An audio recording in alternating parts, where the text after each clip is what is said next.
நாளைக்கான வீடியோ தாங்க வந்திருக்கு. வீடியோ வந்து சூப்பரா இருந்துச்சு அப்படி தாங்க சொல்லணும். ஒரு பாட்டி வந்து வராங்க. சக்கமா வந்து என்னை இந்த வீட்டுக்கு அனுப்பி வச்சிருக்கா அப்படின்னு சொல்லிட்டு வந்துட்டு, பாரதியால வந்து ஆதியோட உயிருக்கு வந்து பெரிய ஆபத்து அப்படிங்கிற மாரி சொல்லிட்டு போறாங்க அப்படின்னு தாங்க சொல்லணும். அத கேட்டு பயங்கரமா ஷாக் ஆகுறாங்க. அதெல்லாம் பார்க்குறப்போ சேனல் மட்டும் மறக்காம லைக் அண்ட் சப்ஸ்கிரைப் மட்டும் பண்ணிருங்க. ஃபர்ஸ்ட் எடுத்தோனேயுமே வந்து நம்ம ஆண்டாளையும் அழகரும் தான் காட்டிக்கிட்டு இருக்காங்க. நம்ம அழகர் வந்து சொல்லிட்டு இருக்காரு, "இனிமே உன் பக்கத்துல படுத்தா இதெல்லாம் சரிப்படாது. நான் எந்திரிச்சு போய் கட்டில்ல படுத்துக்கிறேன்" அப்படிங்கிற மாரி சொல்றாங்க. "ஏய் பேசாம இங்கேயே படுறா" அப்படின்னு சொல்லிட்டு தூக்கத்துல சொல்றாங்க. "ஏய் என்னடி நீ தூங்கலையா?" அப்படிங்கிற மாரி சொன்னோனே, "நான் எப்போ தூங்குனேன்? நீ என்னைய வர்ணிச்சுக்கிட்டு இருந்தியே, அப்பயே நான் எந்திரிச்சிட்டேன்" அப்படிங்கிற மாரி சொல்கிறாங்க. "அடே கள்ளிடி நீ" அப்படிங்கிற மாரி சொல்லிக்கிட்டு இருக்காங்க. "சரி இதெல்லாம் சரியா வராது, நான் போகிறேன்" அப்படிங்கிற மாரி சொல்கிறாங்க.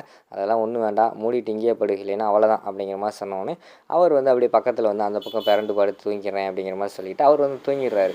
அடுத்த சீனில் பார்த்துக்கிட்டோம்னா, நம்ம ஆதி வந்து ஃபோனில் யார்கிட்ட பேசிக்கிட்டு இருக்கிற மாதிரி தான் காட்டிக்கிட்டு இருக்காங்க. தூரத்தில் இருந்து பாரதி வந்து சொல்கிறாங்க, "ஆதி என்ன சட்னி வைக்கணும்? தேங்காய் சட்னி வைக்கவா? இல்லைன்னா தக்காளி சட்னி வைக்கவா?" அப்படிங்கிற மாதிரி கேட்டுக்கிட்டு இருக்காங்க.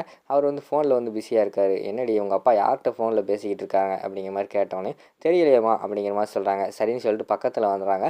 அதை பார்த்துட்டு ஆதி வந்து ஃபோன் அப்படியே மறைச்சி வச்சிடுறாரு. "சொல்லுங்கள் பாரதி என்ன?" அப்படிங்கிற மாதிரி கேட்டோன்னே, "யார்கிட்ட ஃபோன் பேசுகிறீங்க?" அப்படிங்கிற மாதிரி கேட்குறாங்க. "அதெல்லாம் யார்கிட்டையும் பேசலையே" அப்படின்னு சொல்லி சமாளிக்காரு. அதுக்கப்புறம் பார்த்துக்கிட்டோம்னா, "எனக்கு வந்து இந்த சட்னி வைங்க" அப்படின்னு சொல்லிட்டு 2 சட்னி எதுனாலும் ஓகே அப்படிங்கிற மாதிரி ஒரு சட்னி சொல்லிடுறாரு.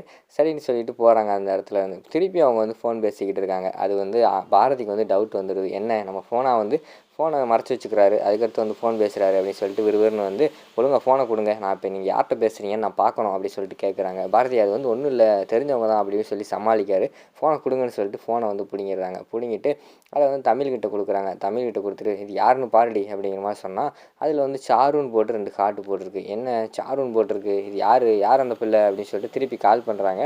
கால் பண்ணால் அது வந்து சாரதா. அவங்க அம்மாட்ட தான் ஃபோன் பேசிக்கிட்டு இருந்திருக்காங்க.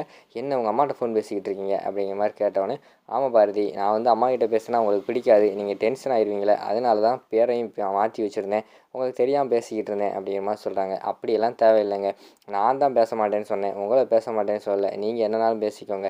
ஆனால் எனக்கு வந்து அவங்கக்கிட்ட பேசுகிறதுக்கு விருப்பம் இல்லை, எனக்கு மாறுறதுக்கு வந்து கொஞ்சம் டைம் வேணும்" அப்படின்னு சொல்லிட்டு அந்த இடத்துலேருந்து எழுந்திரிச்சு பாரதி வந்து போயிடுறாங்க. உடனே தமிழ் வந்து ஆச்சரியப்படுறாங்க. "நம்ம அம்மா அப்பா இது?" அப்படிங்கிற மாதிரி கேட்டவுடனே, "அதான தமிழ், எனக்கும் ஆச்சரியமாக இருக்குது" அப்படின்னு சொல்லிட்டு அவங்க பேசிக்கிட்டு இருக்கிற மாதிரி தான் காட்டிகிட்டு இருக்காங்க. அடுத்து பார்த்தா தர்மலிங்கத்தை தான் காட்டிக்கிட்டு இருக்காங்க. தர்மலிங்கம் வந்து கடுப்பாக இருக்கார். "என்னடா இவனை நம்ம எவ்வளோ பிரச்சனை பண்ணி இந்த வீட்டை விட்டு வெளியே அனுப்பினோம், கடைசியில் பார்த்தா ஈஸியாக உள்ளே வந்துட்டானே" அப்படின்னு சொல்லிட்டு அந்த இடத்துல கடுப்பாக இருக்கிற மாதிரி தான் காட்டிக்கிட்டு இருக்காங்க. அந்த இடத்துக்கு வந்து அழகர் வந்து வராரு. "என்ன மாமாய், என்ன இந்த வீட்டுக்குள்ளே வந்துட்டேன்னு சொல்லிட்டு ரொம்ப கடுப்பில் இருக்கிற போலயே" அப்படிங்கிற மாதிரி சொல்லிகிட்டு இருக்காங்க.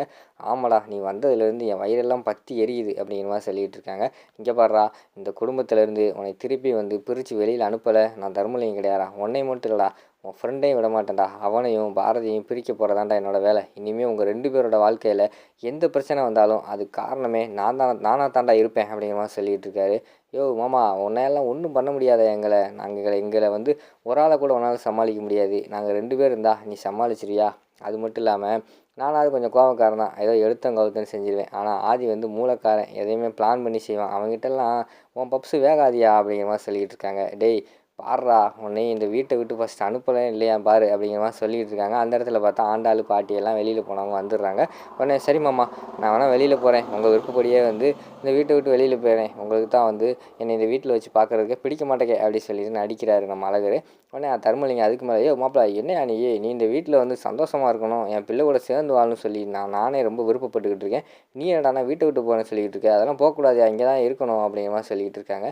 "இல்லை மாமா, உங்களுக்கு என்னை பார்த்தாலே கோவம் வரும், நான் அதுக்கு இங்கே இருக்கேன்" அப்படிங்கிற மாதிரி அவர் சொல்ல, இவர் "அதெல்லாம் போகக்கூடாது, நீ இந்த வீட்டில் இருக்கணும்" அப்படின்னு சொல்ல, அங்கிட்டு பார்த்தா அவங்களுக்கு சந்தோஷமாயிருது. தர்மலிங்கம் வந்து திருந்தி இவரையே வந்து வீட்டில் இருக்க சொல்லிட்டாரே அப்படின்னு சொல்லிட்டு அவன் பாட்டி வந்து சொல்கிறாங்க. "பாத்தியா ஆண்டாளு, இப்போ தான் வந்து குலதெய்வம் கோயிலுக்கு போயிட்டு வந்தோம், அதுக்குள்ளே உங்கள் அப்பா மனசு மாறிடுச்சு, அவன் வாயாலேயே வந்து நம்ம உன் புருஷனை வந்து வீட்டில் இருக்க சொல்கிறான்" அப்படிங்கிற மாதிரி சொல்லிகிட்டு இருக்காங்க.